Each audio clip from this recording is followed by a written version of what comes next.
Əziz şagirdlərimiz, əziz tələbələrimiz, biz bu günlərin çox gözəl bir ailənin qonağıyıq və biz bu günlərin Azərbaycanın çox gözəl qonaqpərvər rayonlarından, yerlərindən biri olan Ağdaş rayonunda.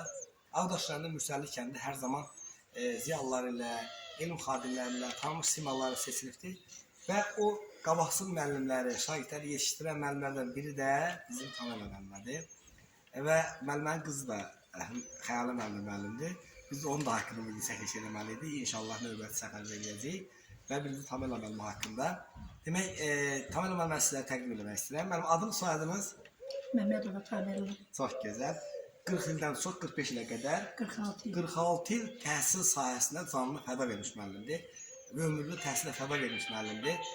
Biz müəllimi ona görə təbrik edirik. Allah təala uzun ömür, can sağlığı versin. Bəli, biz də ona görə Çağdaş Təhsil qəzetinin xüsusi buraxılışı olaraq bu jurnalda müəllim haqqında gözəl məqalə yazacağıq, işıqlandıracağıq, inşallah təqdim edəcəyik. O gün olsun ki, müəllim, sizin nəvələriniz üçün gələk inşallah. O gün olsun ki, sizin 80 yaşınızda, 90 yaşınızda, 100 yaşınızda gələk gözünə çəkiliş edək. Təbrik edirəm, hər zaman vətəniniz başınıza edəsiniz. Sağ olun. Sağ olun. Allah təala uzun ömür, can sağlığı versin. Bu gün 22 aprel 2025-ci ildir. Bu kadrlara 10 ildən, 20 ildən sonra müəllim nəvələri baxar, inşallah fəxr edir. Təşəkkür ederim. Sağ olun. Təşəkkür ederim.